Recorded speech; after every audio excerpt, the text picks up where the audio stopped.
My head's cut off.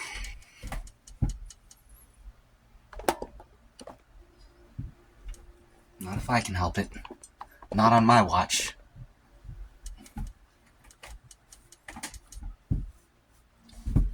What's going on, y'all? Welcome back to 757 History.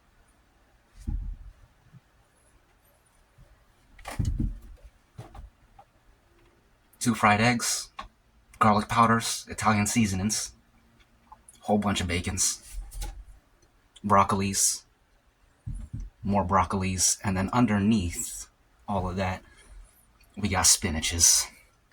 Broccolis and spinaches. Gotta have your veggies. What's going on, y'all? What's going on? Today's Tuesday. I got waters here. Cheers.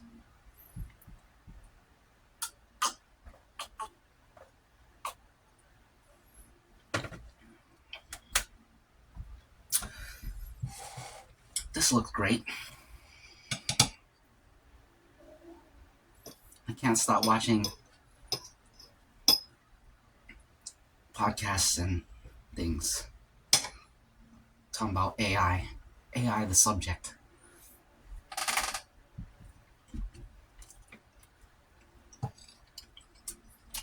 I think the most interesting thing about it is that we're going to see it all happen within our lifetime.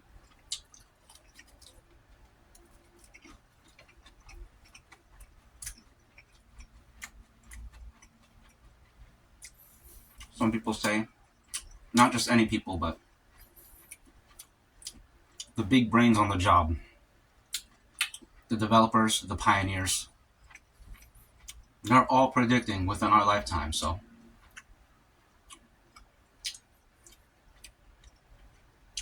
if that's what all the experts are saying, then I feel like it's going to be the case. Some people say within a few years. This one dude says we're about 10 years off. The godfather of AI, Geoffrey Hinton. He's the one I've been watching a lot of the podcasts that he appeared on. He predicts within 20 years. So we're going to see it happen. We've already seen it happen. Like within the past 5 years, we've seen how much it has progressed. And it's just going to keep getting better and better.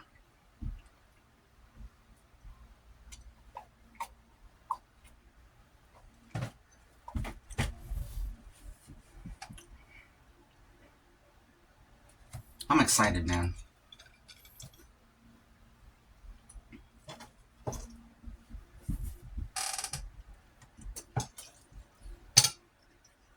I was watching a Geoffrey Hinton podcast last night.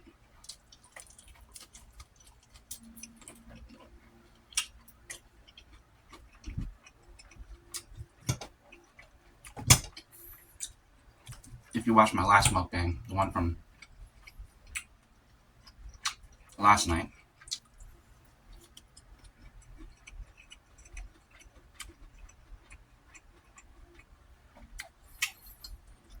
I mentioned how I was in the middle of watching the podcast and I stopped so I could film the mukbang. After that mukbang, I finished the podcast. And man, I learned a lot of interesting stuff.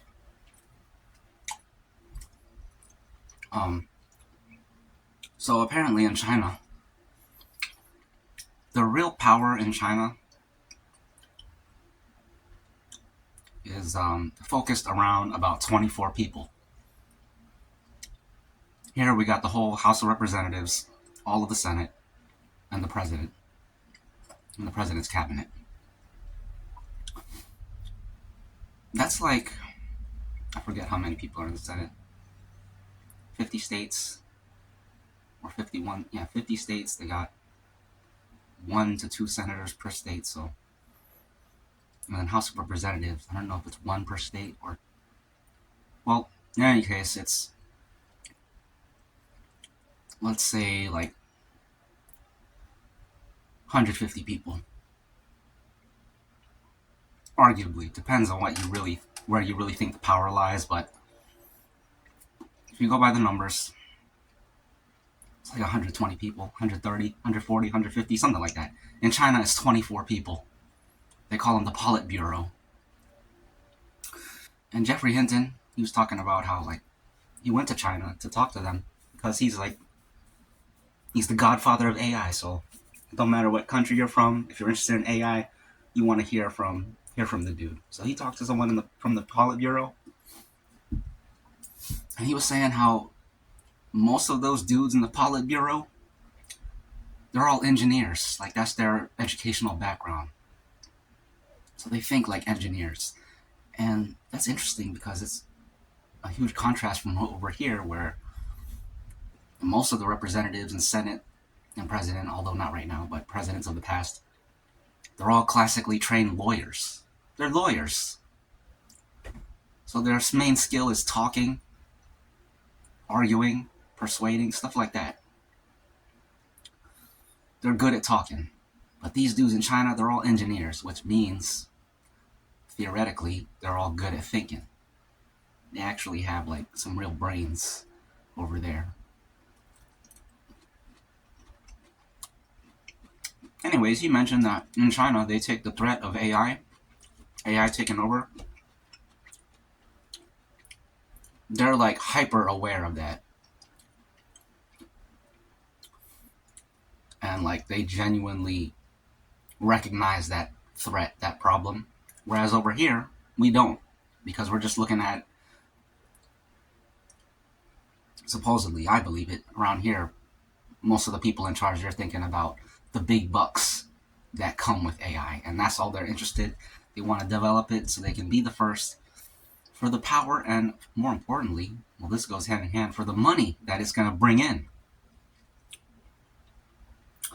So he says we're going to be like behind Europe and China in terms of that. And it's a big problem.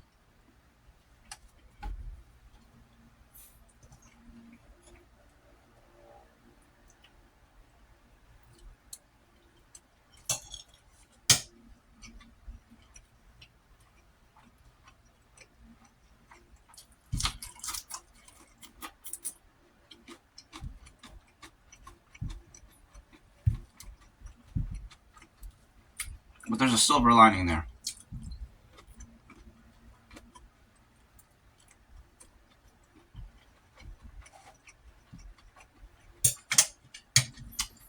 Well, I was happy to hear that because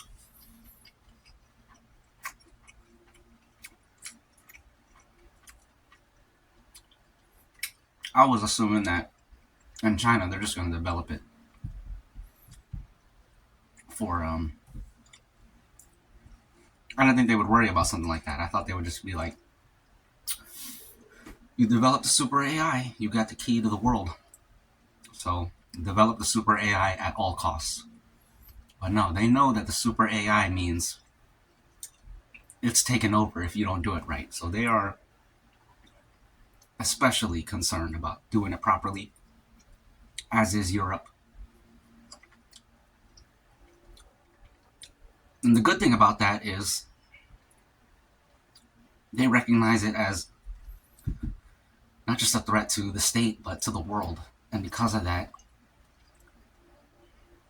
they're going to pull together to make sure other people don't make the mistake. So we will get to a day, hopefully, where we have something like nuclear proliferation, where everybody just agrees that, hey, we're all on the same page with stopping the AI from taking over the world. So we're going to work together on this one thing. We're going to put the regulations in, put the laws in to make sure that this doesn't happen. And they do that with one of the ways they have done that effectively with nuclear proliferation is they monitor like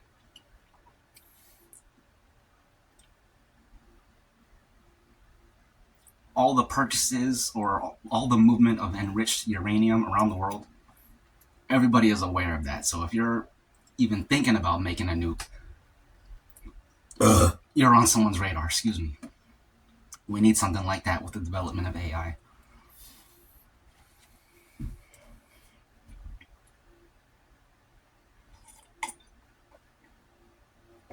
you got to build a huge data center to support these AIs. So if anybody is building super data centers, you're going to be like, hey, what's going on over here?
There's the spinach.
One day, I believe we're going to have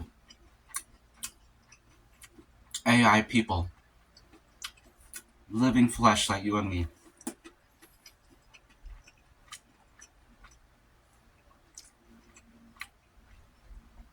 The neural network is basically a brain. So, and the AI is probably going to help us with this. We already know how to clone.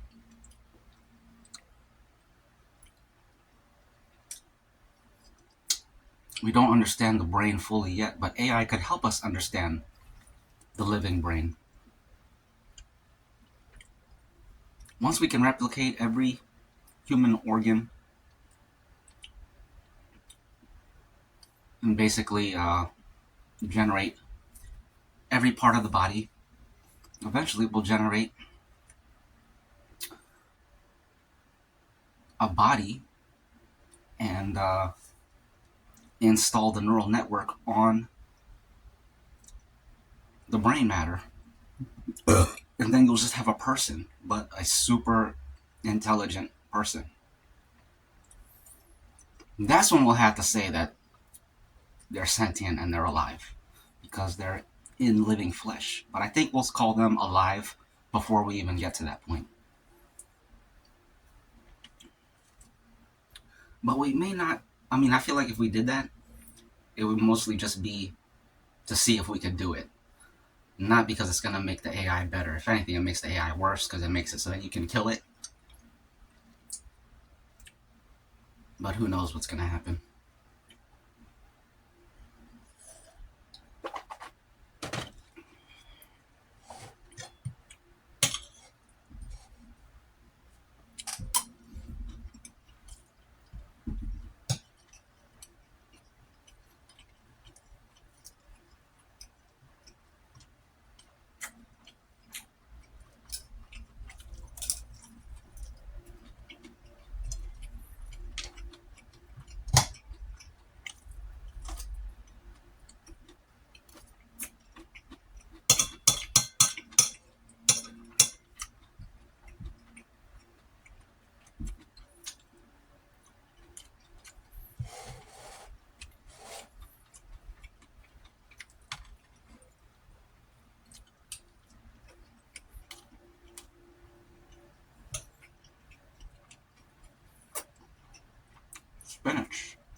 bacon.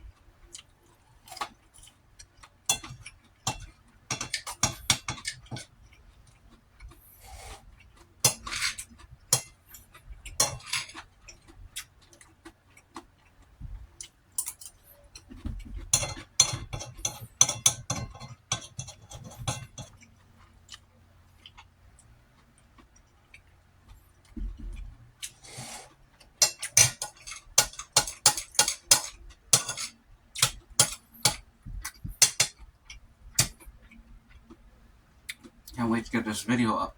I can't wait to finish filming this so I can continue watching my AI stuff.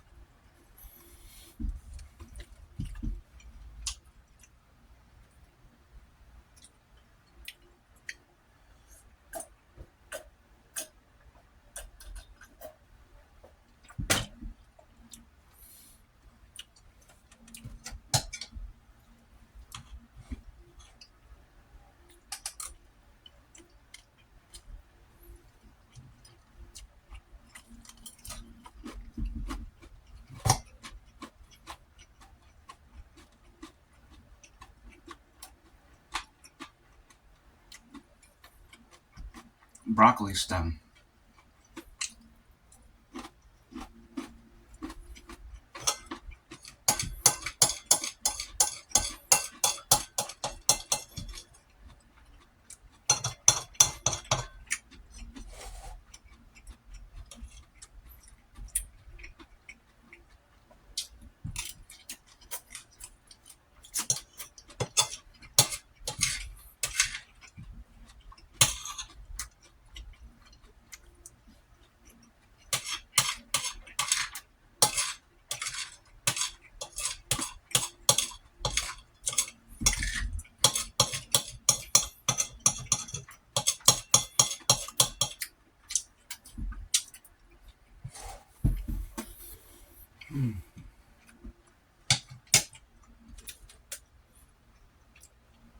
Dang, it's almost done.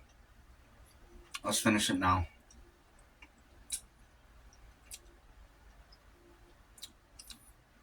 To the next 20 years.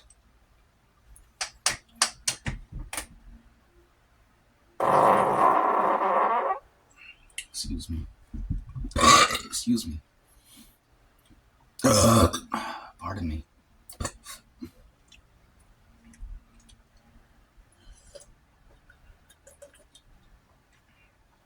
Saved a little bit.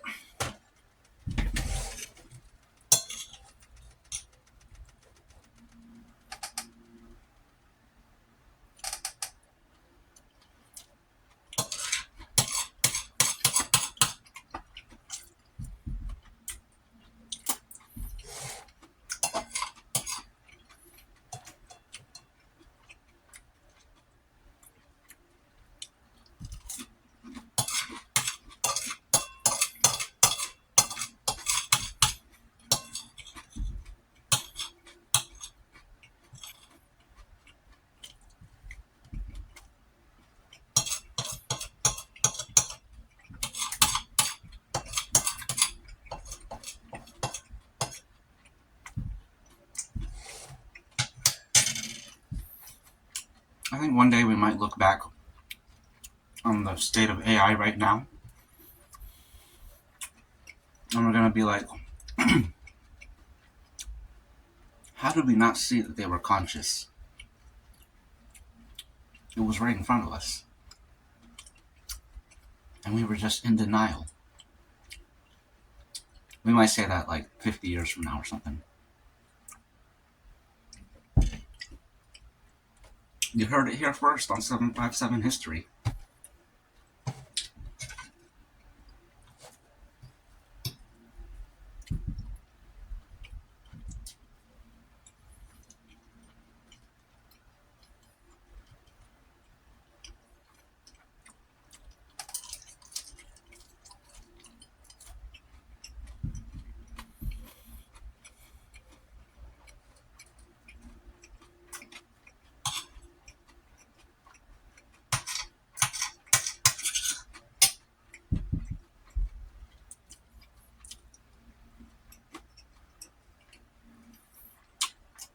I gotta edit last night's mukbang I gotta edit this mukbang.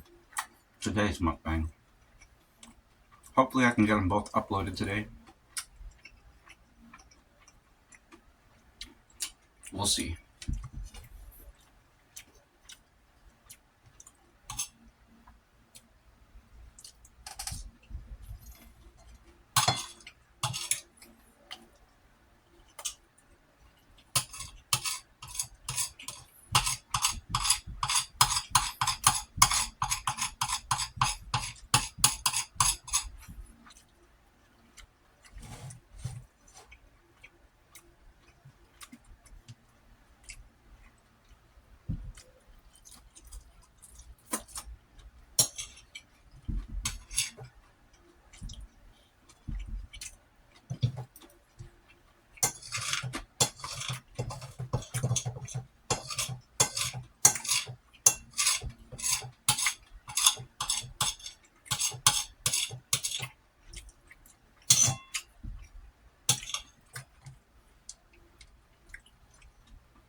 Delicious.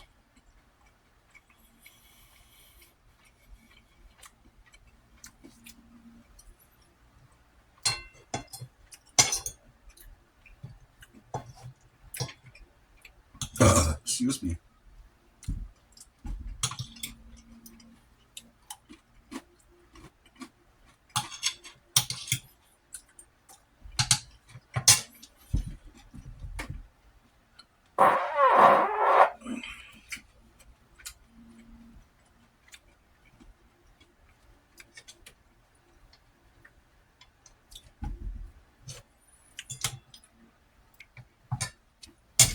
Anyway, I heard that AI is actually already better than us. This has been confirmed in research.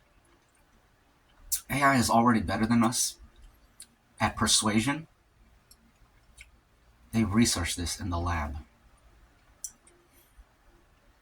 Have the AI try to convince people, like, you take people of a certain view, have AI write up an argument to convince them out of that view, and the AI succeeds in staggering numbers. So that goes to show you just the reason why there are so more.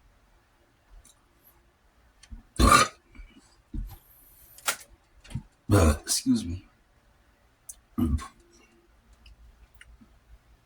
It makes me think about the number of the number of bots there are on the internet. Like, if you go on anything even slightly political, you will see the AI bots arguing for the opposing view. And it's happening on both sides. They got the AIs working to shape public opinion in the comment sections. And it's crazy. It's crazy. And, you know, they don't have to be telling the truth. They just have to make an argument that's persuasive. So all the misinformations is free game, free real estate. They'll use all the tools at their disposal to persuade us of whatever. And not just us, but foreign countries trying to stir unrest in the population. That's happening all the time as well. So you can't trust them comments.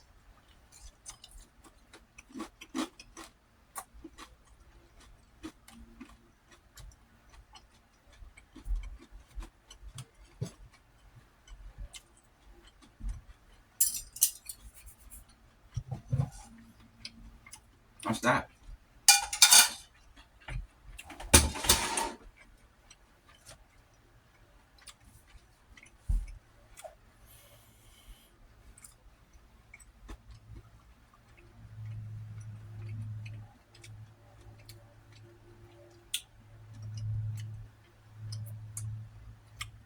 to the comment section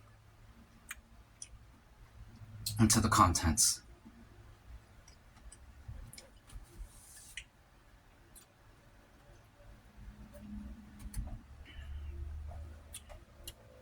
That's that. Next, coffees. We got a little bit in there.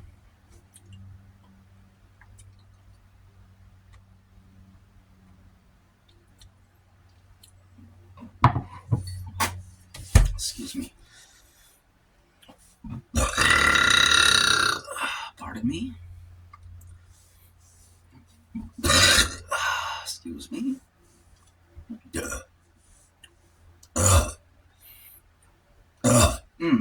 Excuse me. Okay. Excuse me. Cheers. To the futures, our machine brother and our machine brothers and sisters. Cheers.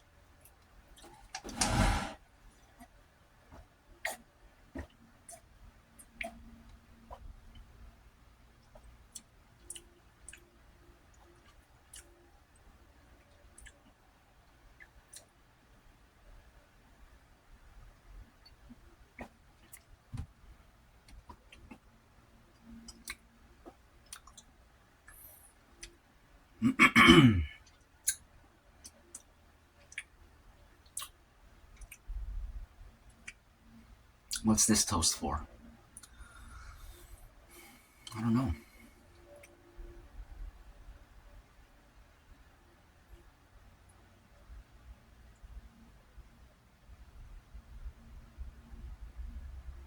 Let's make a second toast to the future. Cheers to the future. Here's to the future.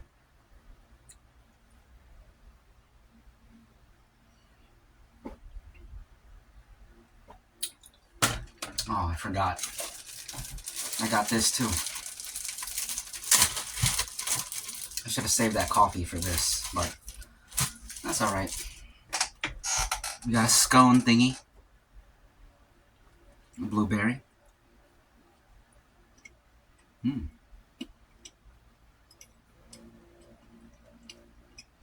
Not bad at all.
No, that's what I call a meal.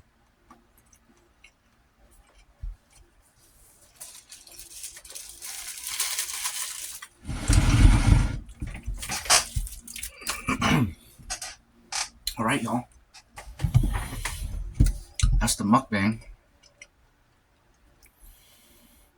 What kind of outro are we doing today?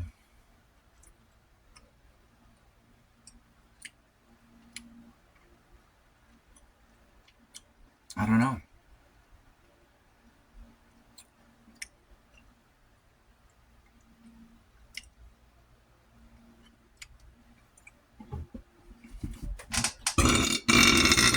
Excuse me.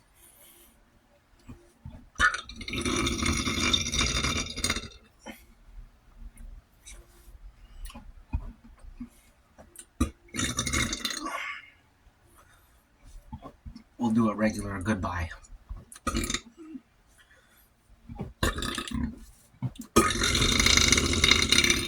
Excuse me.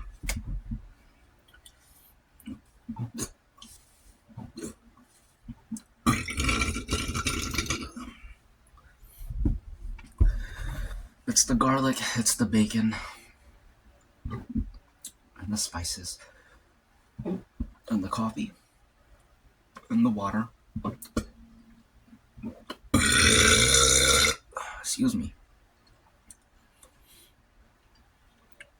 Alright, y'all.